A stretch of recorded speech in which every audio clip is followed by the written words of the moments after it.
Hi everyone, welcome to समझ learning. This is Rohit Dagar. एक बहुत ही कॉमन क्वेरी मैं पिछले काफ़ी दिनों से देख रहा हूँ वेयर स्टूडेंट्स वर सेइंग कि इस बार क्योंकि एग्ज़ाम में काफ़ी ज़्यादा चेंजेस देखने को मिले हैं और प्रीलिम्स के एग्ज़ाम में काफ़ी ज़्यादा वीक क्वेश्चंस आए हैं। पिछले साल भी थोड़ा सा अजीब सा पैटर्न देखने को मिल रहा था। तो क्या हमारी प्रिपरेशन के सोर्सेज और उनके तरीके भी चेंज हो जाने चाहिए? How can we adapt to the changing demands of the civil services exam?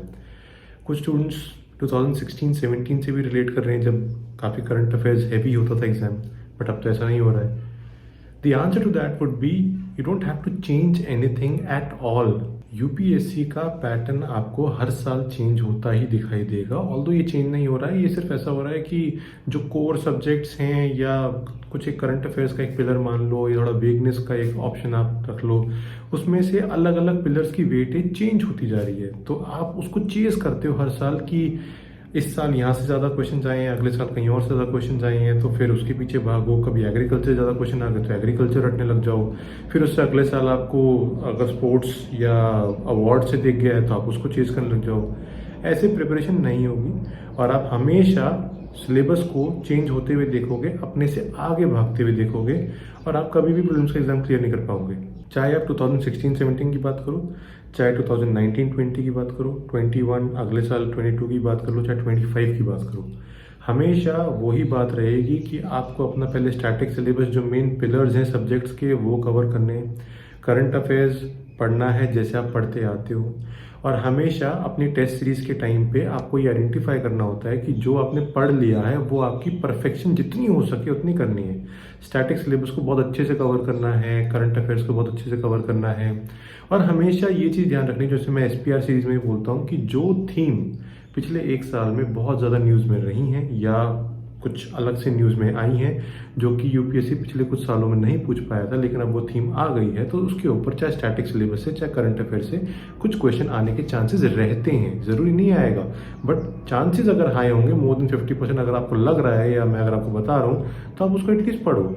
वहाँ पे अपनी डायरेक्शन जो है वो चैनलाइज करनी है प्रिपरेशन के पॉइंट ऑफ व्यू से। यहीं पर हम गलती कर जाते हैं। हम क्या करते हैं कि स्टैटिक पे पूरा जोर दे देते हैं कुछ स्टूडेंट्स करंट अफेयर्स पे बहुत ज़्यादा जोर दे देते हैं। कुछ स्टूडेंट्स क्या करते हैं कि जो डिमांड्स चेंज हो रही हैं पिछले 1-2 साल के पेपर के हिसाब से सोच के उस पर ज़्यादा जोर दे देते हैं। हमें कुछ भी चेंज नहीं करना है। एनसीईआरटी अगर आप छोड़ दे रहे हो ये सोच के कि अब तो इनकी कोई इतनी वैल्यू नहीं रही है, पेपर तो बाहर से आ जाता है, कुछ भी आ जाता है, तो आप अगले साल फिर से धोखा खाओगे। एनसीईआरटीज़ को कभी मत छोड़ना, क्योंकि एनसीईआरटीज़ के बिना ना तो आप प्रीलिम्स में कुछ कर सकते हो ना आप मेंस में कुछ कर सकते हो। ऑल दो सम वुड आर्ग्यू कि मेंस में तो एनसीईआरटी से इतना कुछ लिखने को आता नहीं है, क्वेश्चन तो सीधा करंट अफेयर्स के बेसिस पे ही आ जाते हैं। आपको ये समझना जरूरी है कि एनसीईआरटी पढ़ने का मतलब ये नहीं है कि आपको डायरेक्ट क्वेश्चन वहां से आ गया तो बहुत अच्छी बात है, बट आपको एनसीईआरटी से पढ़े हुए कॉन्सेप्ट से कोई ऑप्शन एलिमिनेट करने को आ सकता है। एनसीईआरटी से पढ़े हुए कुछ ऐसे पॉइंटर्स होंगे जो कि आप अपने स्टैटिक पोर्शन के पॉइंट ऑफ व्यू से मेंस के आंसर्स में भी ले सकते हो, क्योंकि मेंस का आंसर आप जानते हो कि अगर आपको 10 मार्क 15 मार्क्स का कोई आंसर लिखना है तो वहां पर आपको डायरेक्टली सिर्फ करंट अफेयर्स की इवेंट्स नहीं लिख देने, आपको कुछ इंट्रोडक्शन में, कुछ अपना बॉडी में, कुछ ऐसे स्टैटिक एविडेंस, कुछ ऐसे प्रूफ, कुछ ऐसे एग्जाम्पल्स, कुछ ऐसे बिल्डअप लेके आने होंगे जिसके बेसिस पे आप एक तरीके से अपने आंसर को जस्टिफाई कर सको कि आप जो कह रहे हो आपका स्टैंड ऐसा क्यों है। वो सब चीज़ें आपको एनसीईआरटी से सीखने को मिलेंगी। उसके बाद स्टैंडर्ड बुक्स बार बार अगर हर साल आप चेंज करोगे ये सोच के कि अरे इस साल तो कुछ अलग ही चीज़ें आ गई हैं तो नई स्टैंडर्ड बुक्स ढूंढते हैं जहाँ पे ये वाले पॉइंट्स कवर किए हुए थे इस एग्जाम के हिसाब से, वो आपकी स्टैंडर्ड रेफरेंस बुक नहीं है जिनके पीछे आप भागोगे 1-2 पॉइंट ढूंढने के लिए। स्टैंडर्ड रेफरेंस बुक्स वो हैं जो कि अगर आप 10 साल की एवरेज देखोगे तो वहां से ज्यादा ज्यादा क्वेश्चंस आते हैं और कॉन्सेप्ट बिल्डअप करने के लिए वो बुक्स सफिशिएंट है। नंबर ऑफ पेजेस का अगर आप रेशियो देखो with the number of concepts that you will understand and read, उसके साथ साथ अगर आप ये देखो कि आपके मार्क्स कितने आ सकते हैं, कितने क्वेश्चंस आ रहे हैं on an average across years, वो स्टैंडर्ड रेफरेंस बुक है। जैसे कि लक्ष्मीकांत हो गया, आप रमेश सिंह को कह सकते हो इकोनॉमिक्स में, जो कि थोड़ा करंट अफेयर्स हेवी रहती है बुक, लेकिन फिर भी अगर आप बिल्कुल बेस्ट ऑप्शन अवेलेबल बुक्स के हिसाब से देखोगे। स्पेक्ट्रम हो गया, काफ़ी आपको फैकल्टी या मेंटर्स ये बोलेंगे कि स्पेक्ट्रम को छोड़ो, वहाँ से तब क्वेश्चन एग्जॉस्ट हो गए हैं, नई नई जगह से आने शुरू हो गए हैं। बात वो नहीं है, ये उन लोगों पे वैलिड हो सकता है जिन्होंने 3-4 साल से प्रिपरेशन करके 3-4 अटेम्प्ट दे दिए हैं, लेकिन अब उनको लग रहा है कि यार स्पेक्ट्रम 4 बार पढ़ ली है, वहाँ से अब क्वेश्चन इतने खास आए नहीं है, तो हम क्या करें। यहाँ बात उन लोगों के लिए हो रही है जो कि प्रिपरेशन की अभी शुरुआत में भी है, या 1-2 साल ही हुआ है प्रिपरेशन को, उन्होंने स्पेक्ट्रम में 1-2 बार पढ़ी भी है लेकिन उसको ठीक से रिवाइज नहीं किया या बिल्कुल भी नहीं पढ़ी, और वो दूसरों की बातें सुन के स्पेक्ट्रम को नज़रअंदाज करके प्लस यूट्यूब पार्टीशन पढ़ लेंगे। पढ़ने को तो पढ़ लो, अगर आपके पास एक्स्ट्रा टाइम है तो आप जितनी ज़्यादा बुक्स पढ़ोगे, थोड़ा बहुत पॉइंट्स वहाँ से खींचोगे, वो तो ठीक है। बट अगर आपको फर्स्ट बुक पढ़नी है तो हमेशा स्टैंडर्ड बुक आपकी यहाँ पर स्पेक्ट्रम ही होगी, क्योंकि ओवर द ईयर स्पेक्ट्रम से मैक्सिमम क्वेश्चन आए हैं। उनके पीछे जो रिवीजन वाले मॉड्यूल्स होते हैं वहाँ से मैक्सिमम रिवीजन पॉसिबल हो पाता है। इसीलिए मैं आपको कह रहा हूँ कि 1 साल 2 साल की शॉक के बेसिस पे अगले साल ये अज्यूम मत करो कि standard books will not help, NCERT will not help, या अगर आप सोचो कि current affairs will not help, कुछ नया करना पड़ेगा, नए के पीछे मत भागो। आप ये इंश्योर करो कि जो एक तरीके से बेसिक और स्टैंडर्ड चीज़ें, अगर 60-70 क्वेश्चंस भी आ रहे हैं वहाँ आपकी एक्यूरेसी स्ट्रांग हो, प्लस जो 30-40 क्वेश्चंस आपके अब ऐसे आने लग जाएंगे या आ सकते हैं, उम्मीद ये रहेगी, जिन पे आपको नहीं इतना ज़्यादा आइडिया था कि कहाँ से पूछनी है, उनके लिए आप अपनी इंटेलिजेंट गेसिंग के ऊपर काम करो।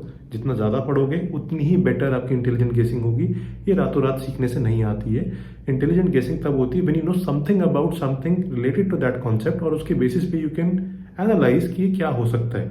यहाँ पे आपको कोई बहुत ज़्यादा एनालिस्ट होने की ज़रूरत नहीं है, बहुत ज़्यादा स्ट्रॉन्ग क्वांटिटेटिव एप्टीट्यूड होने की ज़रूरत नहीं है जिसकी बेसिस पे आप इंटेलिजेंट गेसिंग कर सको। इंटेलिजेंट गेसिंग comes with a lot of reading. वो कैसे होगी? अगर आप फेलियर आपको दिख रहा है, घबराने की जरूरत नहीं है। Keep reading new things about the same topics, keep reading, keep revising all that you have read, keep reading new topics जो कि आपने अभी तक छोड़ दिए थे, जो आपने सब्जेक्ट्स अगर छोड़ दिए थे उनको कवर करो, so that you can make sure कि नेक्स्ट टाइम आप मैक्सिमम अपने सब्जेक्ट्स के बेसिस पे मैक्सिमम क्वेश्चंस पढ़ के समझ पाओ। सही कितने होते हैं वो तो बाद में पता लगेगा। और ऐसा कुछ नहीं होता है कि पेपर अगर टफ आ गया है तो आपको वहाँ पे 60-70 क्वेश्चन ही करने चाहिए और उसमें आपको मैक्सिमम अपना एक्यूरेसी रखनी चाहिए। आपको कैसे पता कि पेपर टफ है कि इजी है? वो तो आप बाहर आके देखते हो कि मुझे टफ लगा तो बाकियों को भी टफ लगा कि नहीं लगा। आप पेपर के अंदर जाते हो तो जो आपका स्टाइल है उसके हिसाब से आप पेपर अटेम्प्ट करो, इर्रेस्पेक्टिव ऑफ द फैक्ट कि पेपर कैसा आ गया। ज़्यादातर स्टूडेंट्स 75 to 85 के बीच में अटेम्प्ट करना पसंद करते हैं, कंसिडरिंग फैक्ट कि उनकी एक्यूरेसी 70% के आसपास रहती है, 65% के आसपास रहती है। तो ये सोचते हैं कि 100 के आसपास आने के हमारे पास मैक्सिमम चांस तब है जब हम थोड़े बहुत एक्स्ट्रा क्वेश्चंस करके आएँ, जहाँ पे कुछ तुक्के भी हमारे काम आ जाएं और उसके बेसिस पे हम 100 के ऊपर पार आ जाएं तो हमारा काम हो जाएगा। अभी अगर कट ऑफ आपको लग रही है कि 93-94 के आसपास अगर गई होगी, अभी पता नहीं कितनी है, वो तो टाइम आएगा तब पता लगेगा। कुछ हमने पोल्स किए थे यूट्यूब पे और टेलीग्राम पे, तो ऐसा लग रहा है कि 90-95 के बीच में ही है, based on those who have cleared and they were scoring above 95, या जिनके 91-92 थे और उनका नहीं हो पाया, तो उसके बेसिस पे ऐसा लग रहा है।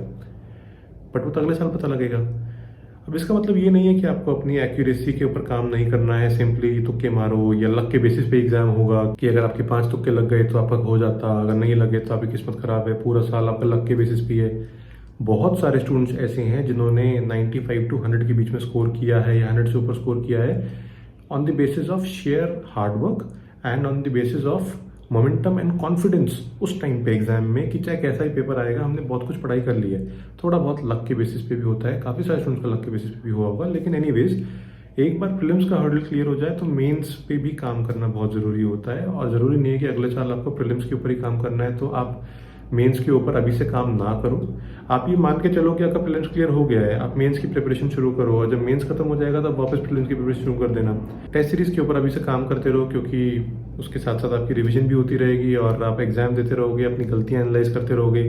अपने trouble spots on the basis of number of question that you have done wrong in a particular topic, ये करना बहुत जरूरी है, ये आइडेंटिफाई करना, क्योंकि उसी के बेसिस पे आप ये समझ सकते हो कि टारगेटेड रीडिंग आपको कहाँ करनी है। आप रिवीजन करो तो पूरा सब्जेक्ट रिवाइज करने में अगर आपको 6-7 दिन लग गए हैं, उससे अच्छा आपको ये पता हो कि मेरे ये 4 चैप्टर्स, 5 चैप्टर्स या 5 टॉपिक्स या एक पर्टिकुलर सेक्शन ऑफ सब्जेक्ट ये मेरा खराब है on the basis of number of question that I got wrong in this particular subject, in this particular section, in this particular topic.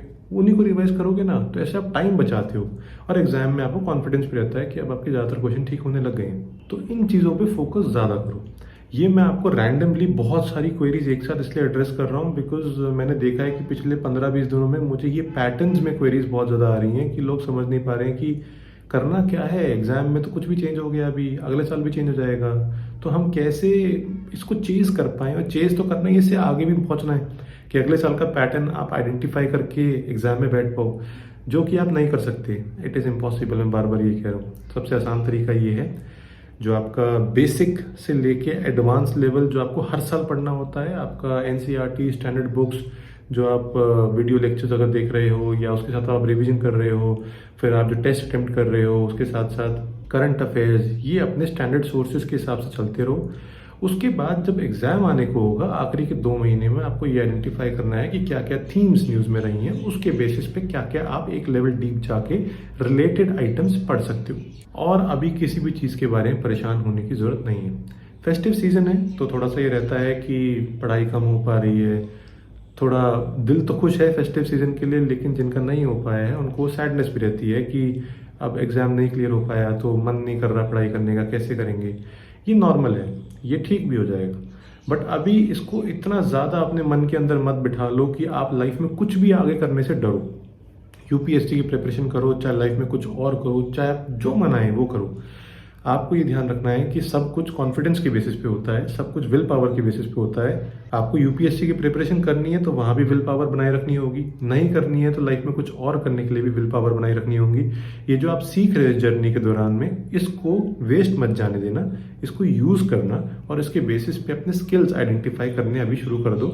और जिनके पास अभी शुरुआती प्रिपरेशन का दौर है, उनके पास तो बहुत टाइम है। आप अगले साल के लिए जब प्रिपेयर कर रहे हो, वहाँ पे अपनी इस विल पावर को, इस मोमेंटम को, इस कॉन्फिडेंस को टूटने मत देना।